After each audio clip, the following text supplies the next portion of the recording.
Môj príspevok sa bude týkať starých dvojzložkových slovanských kniežacích mien, ktoré budem interpretovať ako stopy Mitrovsko-Varunovskej polarity. Budem nadväzovať na výskumy Georgea Dumézila v práci, ktorú som vám tuto vysvietil, a potom na niektoré také nuansovanejšie doplnenia tej jeho koncepcie.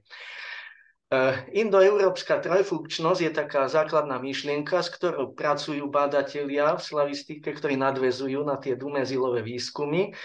Stavia na náboženskej suverenite, na funkcii múdrosti, na druhej funkcii vojny a sily, potom na tretej funkcii výroby, bohatstva a plodnosti.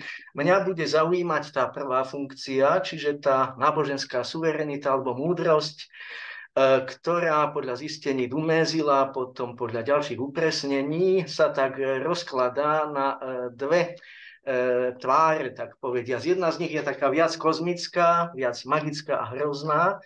Druhá je ľudskejšia, viac spojená s právom a zbožnejšia. V panteóne Indoiráncov, ktorý je najlepšie možno preskúmaný aj doložený, kladie teológia na prvú úroveň tej múdrosti alebo náboženskej suverenity nie jedného boha, ale dvoch úzko spojených zvrchovaných bohov, ktorí sa ostro líšia vo svojich takých základných vlastnostiach. Prvý z nich, Varuna, je taký kozmickejší, magickejší, obávanejší. Druhý, ktorého meno znamená zmluvu, je zase viac obrátený k človeku, dbá viac o právo a je dobrotivejší. Je to Mitra. Tieto dve božstva fungujú, alebo môžeme ďalej upresniť, Varuna ako taký nebeský mák je skôr také úskočné, zlovesné, spútavajúce božstvo. Zahrňa to, čo je nepredvídateľné, magické, hrozné, temné. Má sídlo na onom svete, je to obávaný čarodejník, vládne mágiou. A čo je také pre môj výklad také najpodstatnejšie, má výrazne militaristický, divoký, barbarský charakter. Je to božstvo dobyvateľskej vojny. Tu vidíme zobrazenia s takým typickým atribútom, to sú putá alebo slučky. Oproti nemu Mitra, védsky Mitra, je taký benevolentný ochranca zmluv. Zahrňa všetko to, čo je viazané pravidlami, exaktné, velebné, pomalé, právne, vľúdne, jasné, liberálne, merajúce podľa zásluh. Je viac spájaný s mierom, s prosperitou až po medzu pastorálnej idyly. Tento duálny systém je, nazdávam sa, rozoznateľný aj v skupine prestížnych a obľúbených slovanských dvojzložkových kniežacích mien. Staviam na štúdii Sergent Bernarda, francúzskeho bádateľa, ktorý analyzoval polaritu komponentov v dvojzložkových gréckych, sparských kráľovských menách. Sa veľmi často vyskytovali komponenty Laos alebo Damos. Im presne semanticky zodpovedá polarita slovanských komponentov Pluk a Mír. Vyložím to. Zvláštnu a starobilú sparskú inštitúciu dvoch kráľov podrobil rozboru tento francúzsky historik. Upozornil na to, že sparskí králi pochádzali dedične z dvoch rodov, ktoré sa striedali medzi sebou. Pôsobili tak paralelne a komplementárne. Boli to ako keby dve dynastie v takom zdvojenom kráľovskom úrade. No a fungovali vlastne na základe dualizmu prvej indoeurópskej funkcie. Mená kráľov z prvej dynastie, končiace na Laos, približný významný ľud v zbrani, sa zaoberali predovšetkým vojnou a dobývaním cudzích území. Predstavovali viac taký temný varunovský pol zvrchovanosti. Oproti tomu stojí druhý rod, dynastia Eurypontovcov, ktorej mená boli zakončené na Damos veľmi často. Približný význam je zhromaždenie ľudu, mierové zhromaždenie. A boli zameraní viac na vnútorné záležitosti štátu, reprezentovali podľa Serženta Mitrovský pol kráľovskej funkcie. V slovanských tradíciách tej kontrastnosti gréckeho Laos Damos významovo takmer presne zodpovedajú dvojice typu plk a mír, čiže spoločenstvo alebo zhromaždenie ľudu v zbrani a zhromaždenie ľudu vo význame mierové radenie sa o čomsi.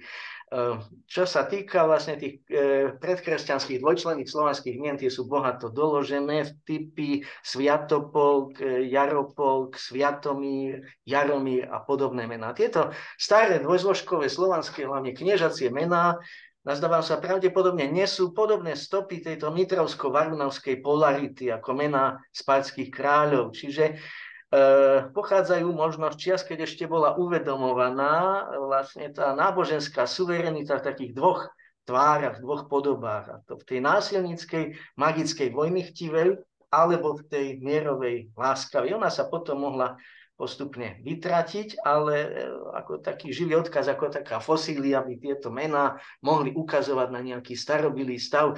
Veľmi podobná dvojica v tých kniežacích menách sú mená končiace na voj, Boživoj, povedzme, alebo Goj. Tieto mená takisto sú zvukovo symetrické. To Voj odkazuje na spoločenstvo mužov v zbrani, to Goj odkazuje na úplne iné dimenzie, ktoré sa spájajú s mierom, dôverou, priateľstvom. To praslovanské Goj, z neho pochádzajú slovenské alebo české slova hojnosť, hojiť a ich početné odvodeniny.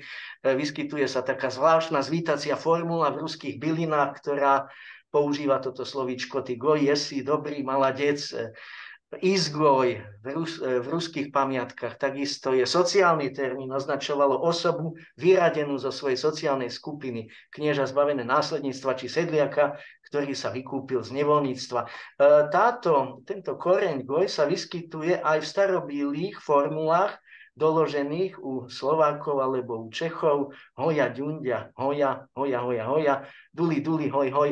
Väčšinou to interpretujeme alebo načúvame tomu ako citoslovcu, ale napríklad Machek interpretuje túto starú odvodeninu zo starého koreňa goj, ktoré pôvodne označovalo v bytie, v pokoji, v dostatku, hojnosti. Nešlo by o jedinú zhodu medzi tými stredovekými slovami a starovekou Spartou niečo podobné konštatoval, analyzoval aj využil Dušan Šeštík, povedzme, v súvislosti s mýtmi západných Slovanov. Nás bude teda zaujímať spojenie týchto dvoch tvárí múdrosti, náboženskej suverenity, nazdávam sa aj slovanskej, ale pôvodne indoeurópskej. A toto spojenie zabezpečuje nejaký taký konkrétny klasifikátor, nositeľ pojmu prvotnej zmluvy medzi týmito dvoma stránkami vlády. V praslovanskej mytológii to bol, nazdávam sa, pluh, na jeho symbolický význam som sa pokúsil detaľnejšie pozrieť vo viacerých štúdiách. Tuto je možno taký extrakt tých hypotéz, ktoré si spájam s týmto symbolom. Často, hlavne v Čechách, teda Přemysl Oráč a podobné mýty, často sa teda spája s vládou, so suverénnou vládou alebo s múdrosťou. No a ten pluh vnímam ako taký konkrétny klasifikátor, cez ktorý je prepojené právo, kultúra a poriadok s neusporiadanosťou, divokosťou a násilím, alebo ľudský svet a neľudský svet. Akási zmluva medzi týmito stránkami múdrosti, ktorá si delí svet a vlastne to deliace, oddeľujúce ten ľudský vnútorný svet a ten svet obývaný zvieratami, mytologickými obľudami, cudzincami, je brázda. Ako hranica, ako ekvivalent opevnenia, magický ekvivalent opevnenia, vyoraná pluhom ako symbolom zmluvy spájajúcej obidve strany. Tam existuje tá stránka, možno taká tá zmluvná, by odkazovala na viaceré postavy doložené buď v dynastických povestiach, vo folklore alebo v iných. Prokop, Orie s čertom, Přemysl Oráč, Romulus, Numa Pompilius, ktorý naučil, mýtický kráľ, ktorý naučil Rimanov rolničiť a teda aj orať. A oproti ním stoja ako ich zmluvní partneri takí zvrchovaní, hroziví, prudkí a násilníckí viazači. Veľmi často ich atribútom býva slučka alebo putá. stelesňuje ich tá zvieracia, tie voly alebo tá zvieracia časť vlastne toho konkrétneho klasifikátora. Trošku by som to potiahol aj ďalej, vyložím potom prečo. Použil som slovíčko biokultúrny pohľad na tieto záležitosti. Tí viazači sú aj takí novodobejší, objavujú sa znova. Budem odkazovať možno v tejto súvislosti aj na akúsi kultúrnu univerzáliu, ktorá stojí pod tými praslovanskými predstavami, ale nielen pod nimi. Čo sa týka vlastne tejto dvojice, budem ju analyzovať teda ako dvojicu, je zaujímavé, že védski básnici niekedy nerozlišujú medzi týmito dvoma božstvami. Robia z nich ako keby jednu osobu, ktorá stelesňuje tú náboženskú suverenitu. Objavujú sa v zdvojenom duále, v zmysle obidvaja Mitra a Varuna. To je taký zvláštny gramatický tvar, ktorý vyjadruje najúžší možný vzťah. Dokonca podľa Dumézila bez akýchkoľvek zábran na túto dvojicu alebo na jedného z nich sústreďujú všetky aspekty a prostriedky tejto moci. Čiže tam sa ukrýva v tejto kategórii, možno náboženskej, ale aj sociálnej, sa ukrývajú dve stránky, ktoré niekedy pôsobia dosť zmiešané a sú teda ťažšie analyzovateľné. Uvediem také príklady, ktoré sa blížia k tomu duálu zo slovanského prostredia. Povedzme, na Ukrajine takú mýtickú orbu vykonáva dvojica svetcov Kozmas a Damián. V niektorých variantoch je to komplikovanejšia zdvojená bytosť Kuzmo-Demian, Kozmas Damián. Iný príklad, uvádza ho Ivanov Toporov, je Ťur Jur, ktorý vychádza na Jurajov deň a takým hádankovitým spôsobom je teda prezentovaný. Je to oráč, ako keby. Oráč plus záprach. Hej.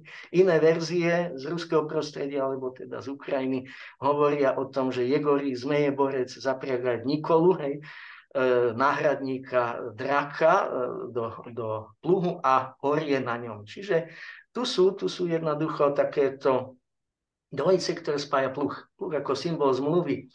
To máme zase textík, možno tiež taký hádankovitý, ktorý vlastne označuje hádankovitým spôsobom oráča a záprach.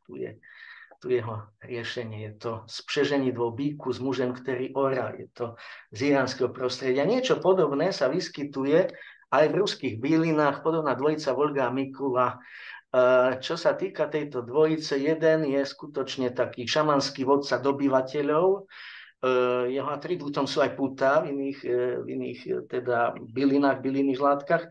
Loví zvieratá do úok, do sietí, vie sa premieňať. Oproti takým protihráčom je Mikula Selianinovič, ktorý orie.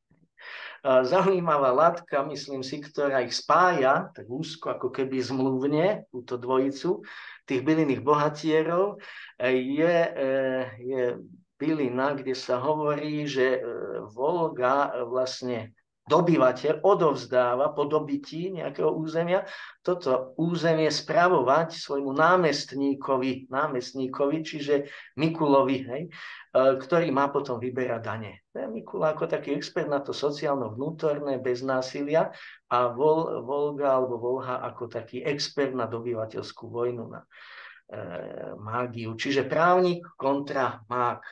No, podobné postavy, ktoré majú blízko k múdrosti a vláde, siahajú po múdrosti a vláde, vieme nájsť v archaickom slovanskom epose alebo v teda jeho zvýškoch. Sú to také mýtické mierumilovné postavy funkcie, ktoré odkazujú k tomu mitravskému polu. Často ide o oráčov, postavy takých nebojovných zmierovateľov. Tu by som spomenul z toho českého areálu Přemysl Oráč, Neklan v mýtickej ľudskej válke, z ruských bylín láskavé knieža Vladimír, ktoré nebojuje, iba hostí a dávkuje víno a usádza bohatierov, ale aj bohatier Dobryňa z ruských bylín, ktorého meno tiež ako taká hovoriaca funkcia odkazuje možno práve na túto mitrovskú funkciu.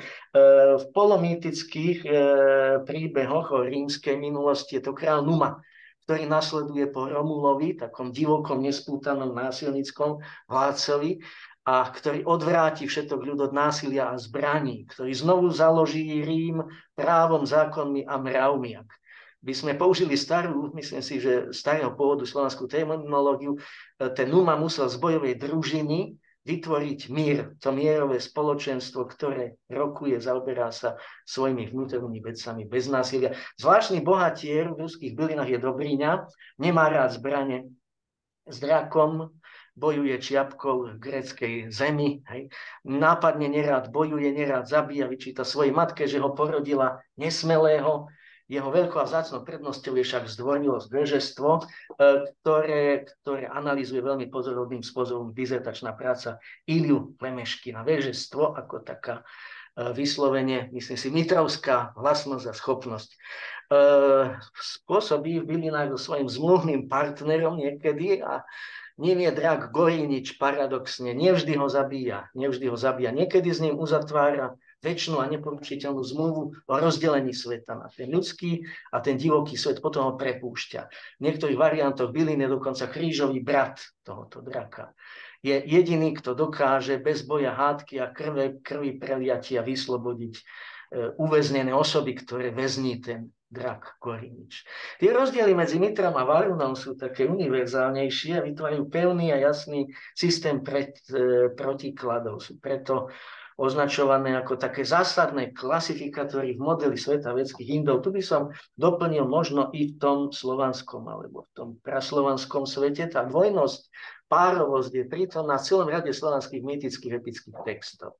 Popri s mágiom spojenom temnom Velesovi, ktorého analyzovala nedávno vydaná knižka kolegyne Gajdošíkovej, ako takom slovanskom Varunovi sa v tom praslovanskom mýte veľmi blízko Velesa, niekedy vo Velesovom tieni, alebo dokonca v podobe akéhosi k Velesovi prirasteného siamského dvojčaťa angažoval, je to hypotéza pochopiteľne, falzifikovateľná, angažoval jeho párový protiklad a doplnok zároveň s Velesom úzko spojený láskavý nebeský trávnik slovanský Mitra, taký ťažšie možno určiteľný. No ešte by som sa chcel dotknúť aj toho problému, použil som slovíčko pokus o biokultúrny pohľad.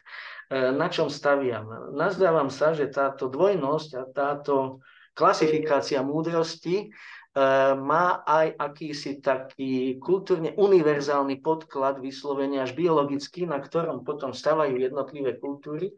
Viete, my máme taký návyk asi fungovať v rámci štandardného modelu humanitných a spoločenských vied. Vnímame ľudí ako nepopísané listy, s ktorými si môže každý sociálny inžinier robiť, čo chce. A dôležité, aby bol dobrý. Tie kultúry, literatúry sa môžu ľubovoľne meniť v tých našich predstavách, si myslím.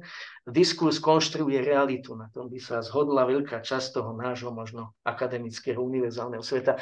Dal by som do pozornosti iný taký modifikovaný, integrovaný kauzálny model, ktorý hovorí, že ľudská prírodzenosť obmedzuje diskurs.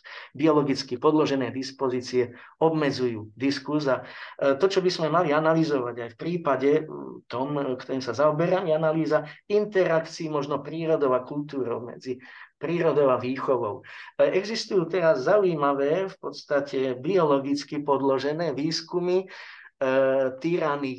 tyrana ako fenoménu, ktoré idú až do tej biologickej roviny a ktoré vidia, čo ja viem, tie také tyranské, varunovské aspekty tej suverénnej moci ako produkty, nie ako produkty diskurzu, ale ako niečo, čo je kultúrne univerzálne a viacerými spôsobmi realizovateľné v rámci kultúr. Človek je taká bipolárna bytosť podľa niektorých zistení primatológov, antropológov. Zmietajú ním túžby po rovnosti, spravodlivosti, prijatí, to je ten Mitra, no i túžby po despotickej dominancii. To, myslím si, dosť stelesňuje tá varunovská stránka moci. V ľuďoch existuje niečo ako odmietanie hrbiť sa pred autoritou mocných. Je to ľudská biokultúrna univerzália, nie je to produkt nejakých akademikov, ktorí to učia, alebo nejakých diel, kde sa o tom píše. Je to univerzálna ľudská záležitosť. A výskumy, na ktoré chcem upozorniť, riešia elimináciu tyranov, ktorú vidia ako významnú evolučnú sílu, biologicky podloženú.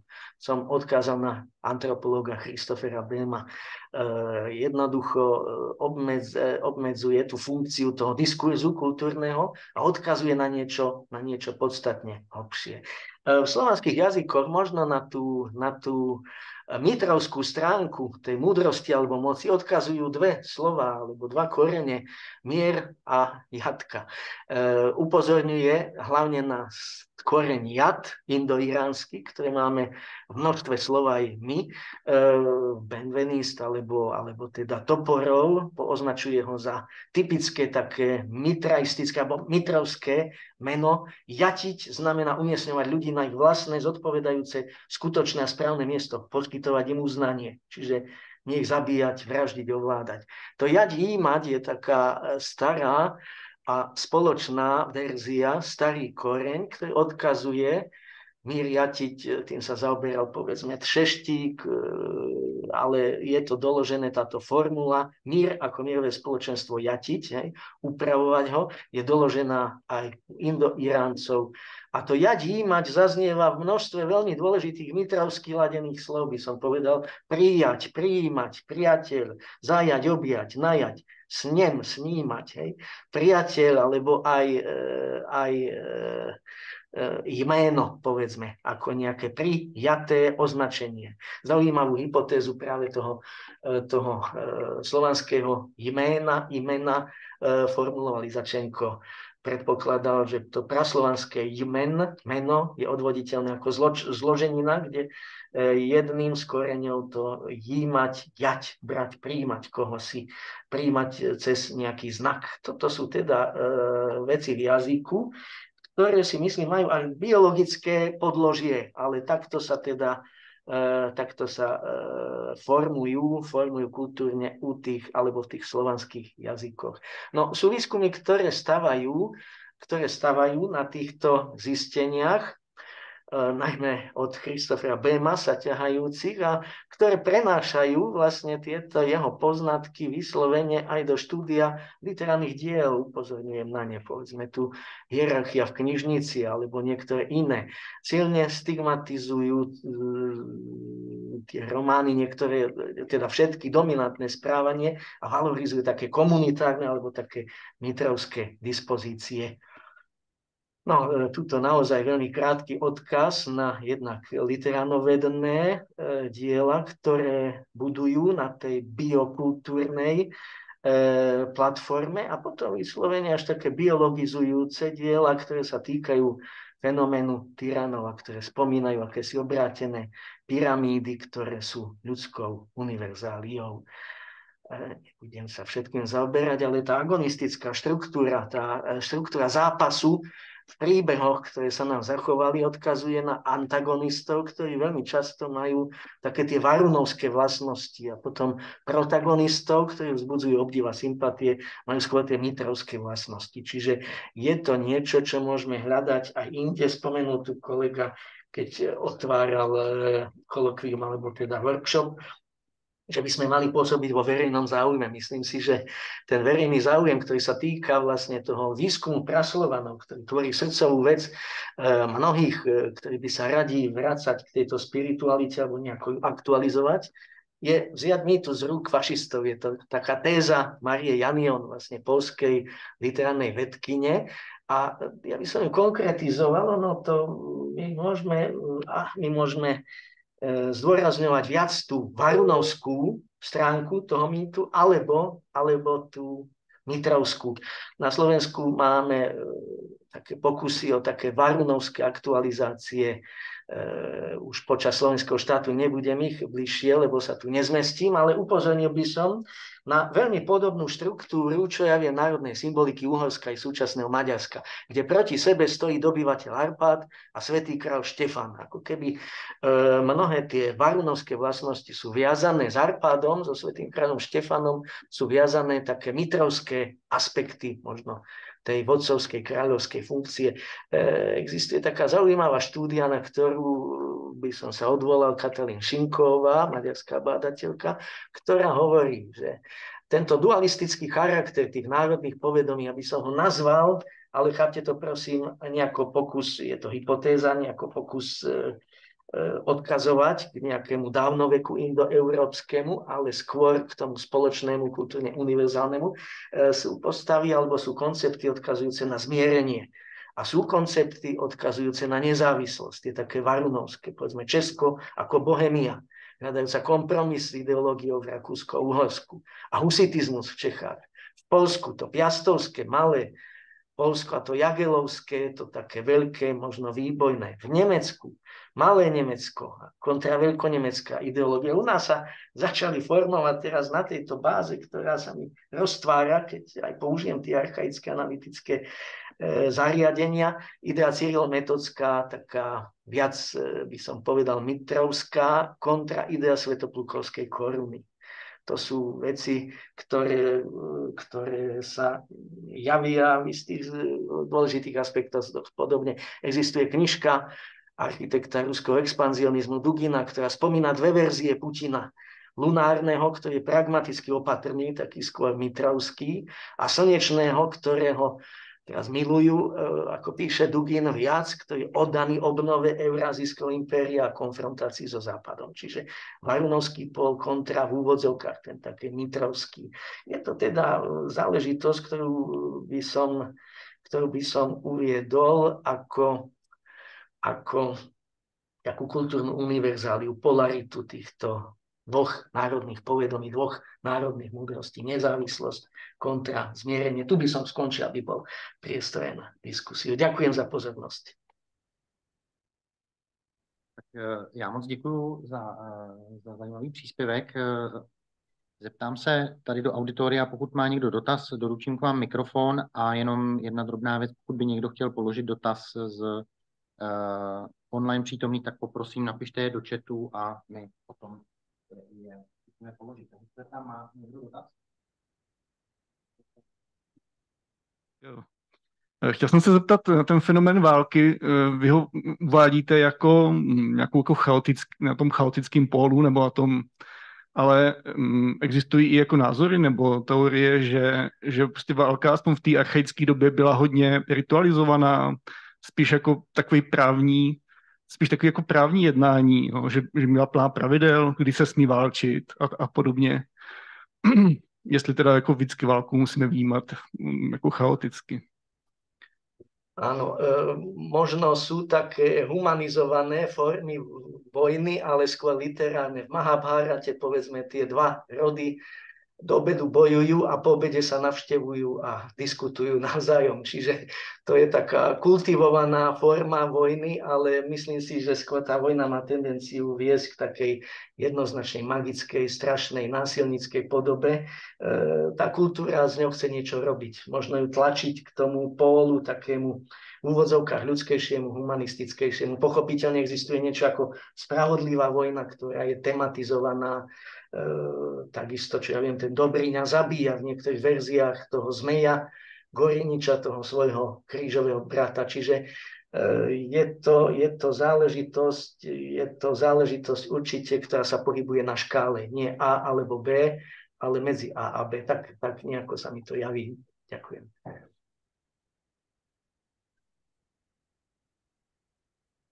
Někdo další dotaz? Jestli ne, tak bych se zeptal možná já si stoupnu do obrazu. Vy jste hovořil o tom vlastně biologickém nebo nějakém základu, který podporuje zjištění současné antropologie, kognitivní evoluční biologie a zároveň ale Georges Dumézil vždycky mluvil o tom, že ty kategorie, které on zjišťoval vlastně v tom kulturním diskurzu těch starých populací, byly výlučně vlastně soustředěné na ten jazykově a kulturně indoevropský prostor, což za to byl taky dost jako popotahován, protože on se toho držel dost striktně a vlastně to nedávalo ani občas smysl. Tak jak se na to díváte vy? Jaký je vztah vlastně mezi těmihle dvěma? Je tam nějak takhle asi? Možno také nuancovanejšie upresnenie tých Dumézilových zistení by mohlo ísť tým smerom, že opustíme ten štandardný model humanitných vied. Človek nie je iba výsledok diskurzu alebo kultúra, ale sú tam je tam nejaké biologické podhubie vyslovene, na ktoré tá kultúra nasadá potom. Čiže myslím si, že by nešlo o nejaké vyvrátenie vlastne toho jeho konceptu, aj keď sám píše, že niektoré tie kultúrne koncepty sú v istých veciach podobné. Čínske yin-yang, povedzme, v istých sférach vlastne podobné členenie.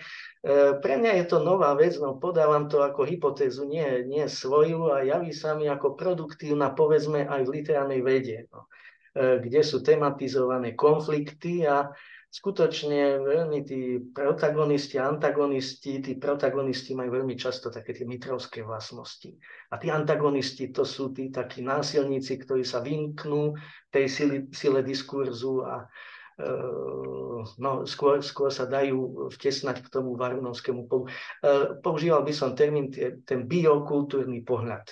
Čiže nie biologický, ale biokultúrny. Je tam súhra čohosi.